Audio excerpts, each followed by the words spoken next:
बिस्मिल्लाहिर्रहमानिर्रहीम। आज 10 तारीख को, जैसे कि आप सबको पता है कि कोर्ट में प्रोसीडिंग थी। अनफॉर्चुनेटली जज साहब जो थे वो छुट्टी पर थे। बजाय इसके कि आज कोर्ट में प्रोसीडिंग होती और बच्ची की जो चाइल्ड प्रोटेक्शन से एक दरख्वास्त आज यहाँ पे जो उसकी विल थी वो जमा हुई, उसके ऊपर फ़ैसला होता। अनफॉर्चुनेटली एक दरख्वास्त उल्टा जमा करवा दी गई कि इस इन जज साहब के ऊपर हमें भरोसा नहीं है। मेरा सवाल ये है आप सबसे, और पाकिस्तान की अदलिया से भी मेरा सवाल है कि जब यही जज उनके हक में कोई फ़ैसला सुनाते हैं, इन्होंने ही उनकी ज़मानतें मंज़ूर की, मैंने उन सबको एक्सेप्ट किया बड़े दिल के साथ। लेकिन आज तक जितने भी फैसले मेरे अगेंस्ट इन्हीं जज साहब, मुअज़्ज़ज़ जज साहब की तरफ से आए हैं, हमने उनके अगेंस्ट कभी आवाज़ नहीं उठाई।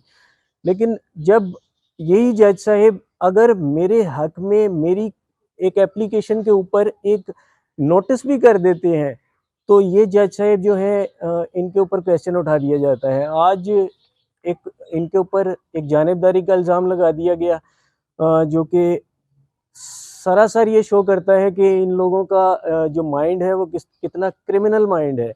अब जबकि सबके सामने है कि बच्ची ने अपनी विल शो कर दी है, मेडिकल रिपोर्ट के अंदर भी बच्ची ने ये शो कर दिया है कि मैंने घर वापस आना है, और चाइल्ड प्रोटेक्शन की रिपोर्ट जो कि जज साहब के पास सील्ड है, और ये मेरे पास उसके लेटर्स हैं, जो कि मैं चाइल्ड प्रोटेक्शन की मर्ज़ी के साथ उनकी परमिशन के साथ मैं लेकर आया था। ये 7-8 लेटर्स हैं, ये हमने कोर्ट के अंदर ओरिजिनली जमा करवाए हैं, ये मेरे पास उनकी कॉपीज़ है।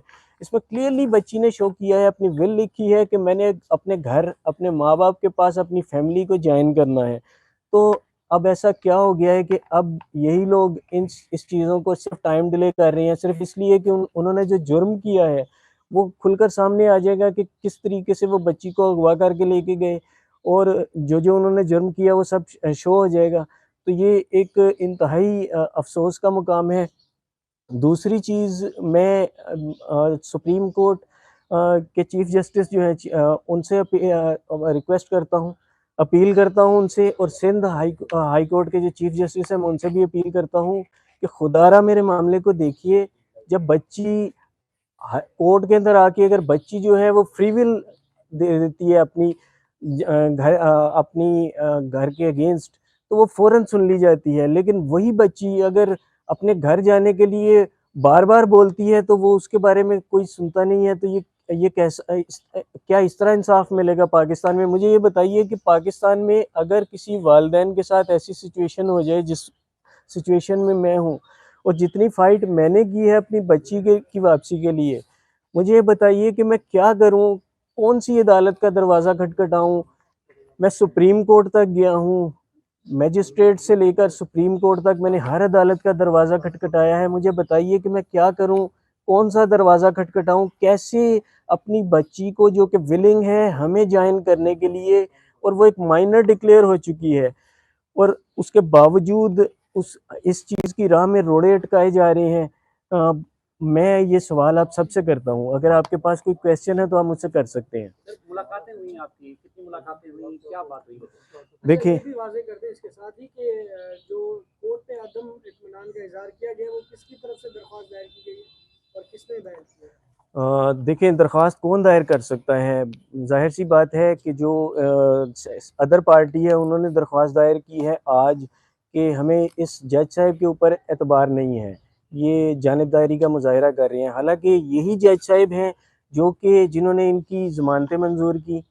इन्हीं जज साहब से इन्हें रिलैक्सेशंस मिली, और जब ये इन इन इन जज साहब ने जब सिर्फ इस चीज़ के ऊपर नोटिस किया है, तो वो उसके ऊपर इन्होंने जानिबदारी का इल्ज़ाम लगा दिया है, जो कि सरासर नाइंसाफ़ी है, और क्लियर एक उनका जो माइंड है, क्रिमिनल माइंड, वो शो करता है कि एक्चुअली में वो क्रिमिनल्स हैं। और अब उन्हें पता है कि वो बच्ची जब अपने घर आएगी और उसके बाद इनकी जो पोल पट्टी खुलेगी, तो उसमें इनको जो सज़ाएँ होंगी, ये उनसे डर रही हैं, और उसके लिए टाइम डिले कर रहे हैं। मुलाकातें हुई, बच्ची ने क्या कहा? क्या चाहती है? शायद भाई, पिछले आपका जो सवाल था कि मेरी कितनी मुलाकातें हुई, सबसे पहली मुलाकात जस्टिस पंवर साहब की वजह से 5 घंटे की हुई थी, और फैमिली कोर्ट की बदौलत अभी तक 3 मुलाकातें हो चुकी हैं। ये 16 को मेरी चौथी मुलाकात होगी, और बच्ची जो है वो विलिंग है। बच्ची ने बारहा चाइल्ड प्रोटेक्शन के अंदर भी वो रोज़ाना उन्हें बोलती है कि मैंने अपने घर जाना है और मुझे अगर कोई चीज़ चाहिए मैं लिख कर देती हूँ ताकि वो चीज़ जज साहब तक पहुँचाई जाए, मुअज़्ज़िज़ अदलिया तक। लेकिन उसके बावजूद जो है मेरी बच्ची वहीं पे स्टक है और हमें आज उम्मीद थी कि आज 10 तारीख को बच्ची की जो विल है वहाँ पे जमा हुई है, वो यकीनन हमारे ही हक़ में है और अ, उसके बाद जज साहब जो हैं वो बच्ची को हमारे हवाले कर देंगे। लेकिन एक नई टैक्टिक्स आ गई। अनफॉर्चुनेटली जज साहब छुट्टी पे थे और उन्होंने जज साहब के ऊपर एक कि ये जज को तब्दील किया जाए, ये एक दरख्वास्त लगा दी। जो आपको बर्थडे विश की कुछ चीज़ें अदालत में भी जमा करवाई हैं आप लोगों की तरफ से? जी, बिल्कुल, मैंने सबसे पहले तो ये उसने कार्डबोर्ड के ज़रिए ये बनाया। मैं इसे दिखा भी देता हूँ। उसके बाद ये लेटर्स उसने लिखे जो कि ओरिजिनली मैंने जो है वो कोर्ट में जमा करवाए हैं और जी, जी। ओरिजिनली मैंने वो लेटर्स कोर्ट में जमा कराए हैं, ये मेरे पास उनकी कॉपीज़ हैं। मैं चूँकि ये कोर्ट की तरफ से रिस्ट्रिक्शन है, मैं मीडिया पे ये लेटर्स ला नहीं सकता, लेकिन मैं ये आपको दिखा रहा हूँ कि ये लेटर्स हैं वो। आप अ, अगर आप इन्हें पढ़ना चाहें, आप पढ़ सकते हैं। तो था क्या इशू? कुछ बच्ची ने बताया था कि इशू था क्या? किस वजह से उसको यहाँ से ले जाया गया उस वक़्त? देखिए, कुछ कुछ चीज़ें तफ़सीलात? कॉन्फिडेंशियल हैं, मैं फ़िल वक़्त उन्हें ब्रेक नहीं कर सकता। बेहतर ये होगा कि ये बातें बच्ची खुद आकर अदालत में जज साहब के सामने बताए। फ़िल वक़्त सिर्फ़ इतना कहना चाहूँगा कि बच्ची घर आने के लिए विलिंग है और बच्ची जो है वो बार-बार ये इसरार कर रही है कि उसे घर भेजा जाए। लेकिन मेरी समझ से बाहर है कि जब बच्ची विलिंग है, बच्ची माइनर है, तो कौन-सा ऐसा कानून है जो बच्ची को रोक रहा है और मैं किसके आगे फरियाद करूँ? मुझे मुझे एक चीज़ समझ नहीं आ रही कि जब आप देखें आप लोग सब कोर्ट रिपोर्टर्स हैं। आपके लिए ऐसे केसेस रोज़ाना आते हैं, बच्ची कोर्ट में आके बयान देती है और उसे फ़ौरन भेज दिया जाता है, भले ही उसके पास कोई एविडेंस ना हो। जैसे इस केस में भी बच्ची के पास कोई एविडेंस नहीं था, मैं तमाम डॉक्यूमेंट्स लेकर खड़ा रहा।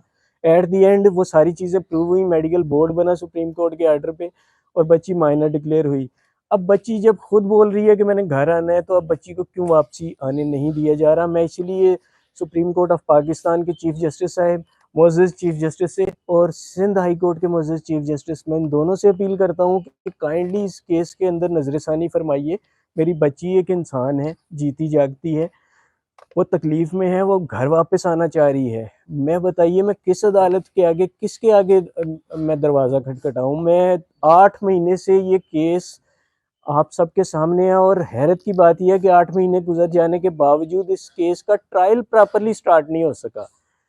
तो मैं क्या करूँ? मैं हर फ़ोरम पे हर पैमाने पर मैंने ये जंग लड़ी है और मैं इंशाल्लाह आगे भी लड़ता रहूँगा जब तक मेरी बच्ची मेरे अंदर सकत है और मेरी बच्ची मुझे वापस नहीं मिल जाती। लेकिन मेरा सवाल ये है कि मैं अदलिया को आखिर ये चीज़ सोचनी चाहिए। एक बच्ची माइनर डिक्लेयर हो चुकी है, बच्ची की विल सामने आ गई है, तो बच्ची को तो फ़ौरन वापस उसके घर वापस भेजना चाहिए। अब क्यों वापसी नहीं भेजा जा रहा है? आप सब गवाह हैं इस चीज़ के, कितनी फुर्तियाँ दिखाई गई थी जब बच्ची ने कहा था कि मैंने मुल्ज़िम के साथ जाना है। अब बच्ची 4 महीने से यहाँ चाइल्ड प्रोटेक्शन में है और मुझे मुसलसल हर मुलाकात में ये बोलती है कि मैंने घर आना है बाबा और मैं इनसे भी रिक्वेस्ट करती हूँ चाइल्ड प्रोटेक्शन वालों से, उसके बावजूद उसकी नहीं सुनी जा रही, मेरी नहीं सुनी जा रही, तो मुझे ये बताइए मैं किसके आगे फरियाद करूँ?